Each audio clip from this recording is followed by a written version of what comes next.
Hey guys, so in reflection to last week's video about gay teen suicide, I mentioned the fact that I have self-harm since I was 13, and a lot of people don't understand what self-harm really is or what it means because so many people categorize it with being emo, which technically is a fashion style, not an emotional state.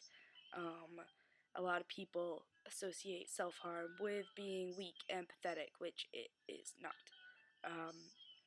So I'm going to explain a little bit about what self-harm is and what I've been through and how people who make fun of people who self-harm are egotistical assholes and deserve to get punched in the face. So when I was 13, I felt like I had no one to talk to. I was really depressed, but I had never been diagnosed with depression. I have a mixed mood disorder, which no one knew about until a couple months ago.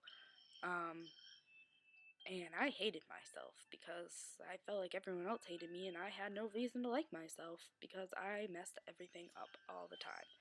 So, through school and people and the internet, I found out what self-harm was, and for a year or two, so from the time I was maybe like 11 to 13, I contemplated self-harm, and I didn't really understand what that meant other than I knew it meant you hurt yourself. So a couple months before I self-harmed the first time, I met someone who cut, and the way they described it was that it gave them a sense of relief when they felt upset. So I wrote about self-harm in my journal, which I still have, for those next couple months, and in July of 2006, I think, 2005 maybe, I scratched myself the first time because I was really upset about something that happened at home. I don't remember what now, but I took a pair of scissors out of a fingernail kit and scratched my shoulder 3 times. And I was terrified. It wasn't like I did it and I felt happy. I did it. It was something to concentrate my emotion on. But then I was terrified because I had done it, and I didn't know what people would think. I didn't want people to find out. I felt like a loser. I felt horrible, like worse than usual. And I've read back through my journals from that time, and I was hoping I wouldn't do it again in that moment. But I ended up doing it again like a week later. I scratched over the same 3 places I had done before. And I did that for a couple months. When I felt like I needed that release, I would re-scratch the same 3 spots. Eventually, I started scratching the rest of my shoulder. And then eventually, when that wasn't enough, I started cutting myself. I would break apart razors. I would use kitchen knives, whatever the fuck else I could find. And my shoulder ended up all scarred. When I ran out of space there, I started cutting my arms. And for literally 2 years, I was in long sleeve shirts or sweatshirts. And it was horrible. I felt like a horrible person.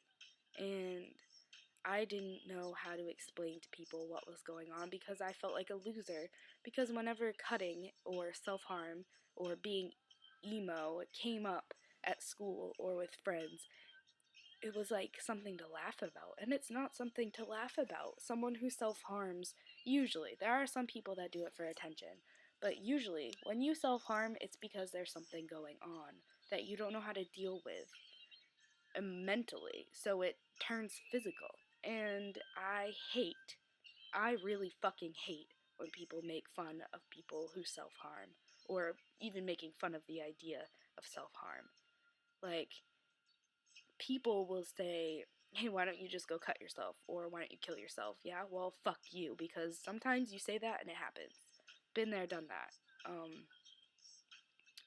But my self-harm progressed from scratching, then cutting, to bruising myself. I would hit myself with things on my forearms and my legs until I bruised.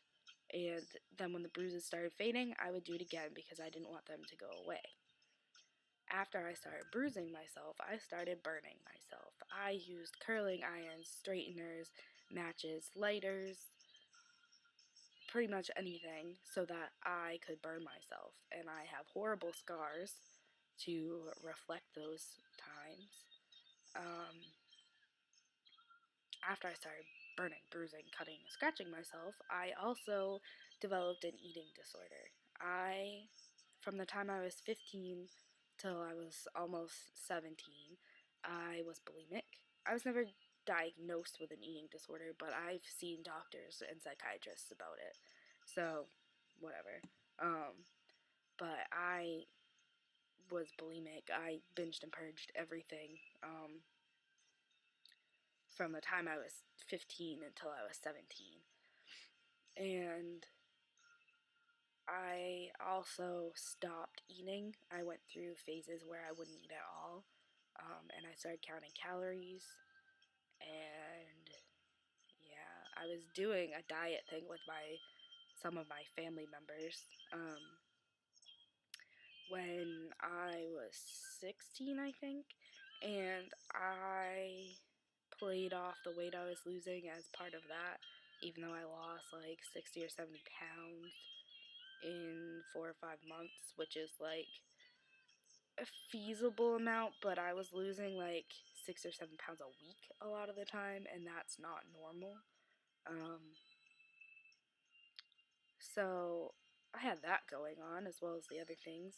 I also had a tendency to beat myself over the head a lot, which I know I gave myself at least 1 or 2 concussions from that. I used to try and break my bones, my hands, and everything. It was horrible. Like, if you have never known someone who self-harms or who has had a mental, emotional problem, or who has had an eating disorder, or whatever the problem is, if you don't know someone who's been, like, pretty much addicted to something, if you've never dealt with someone, or you yourself has never dealt with addiction, you don't know what the fuck you're talking about. So, to all you assholes that I went to school with who like to make a joke about cutting yourselves, fuck you. Because it sucks ass, and it's not something to joke about, because it doesn't just happen like that. It happens when something is wrong. And I hate all of you. I don't really. I actually don't hate anyone. But I hate the fact that you would make fun of something that is such a big issue for so many fucking people.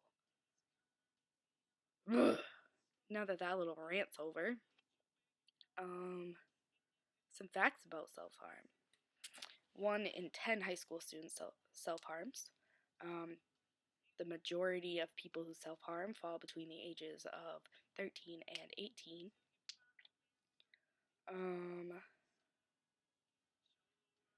The most common place for people to self-harm is their thighs, hips, and forearms. If you have a wound that is more than 1/8 of an inch deep, you are supposed to have stitches. Yeah, I don't know. Those aren't really facts about self-harm. They're just sort of facts, but I don't know. I just felt like I needed to rant about this because people are assholes and I hate assholes. So, the next time you see someone who is really upset, instead of making fun of them and telling them to hurt themselves or to kill themselves or telling them they don't matter or that they should just get over it, rethink your thoughts. Rethink your thoughts. Yeah, whatever. Rethink what you're going to say and maybe try helping them. Or if you are a selfish enough person that you don't like helping other people, keep your mouth shut and maybe they can be okay, because someone who's upset really doesn't need negative input from you. So, yeah, take care of yourselves. If you're someone who self-harms, I'm right here for you. feel free to message me on Facebook or email. I'll put those things down in the description. Yeah, just stay safe because that's what is important. Sorry, I can't talk today. And stay strong. And there's always someone here for you. Someone. Why can't I talk? There's always someone here for you because I will always be here for you. So, stay strong and keep shining and be awesome and be nice to other people. Yeah!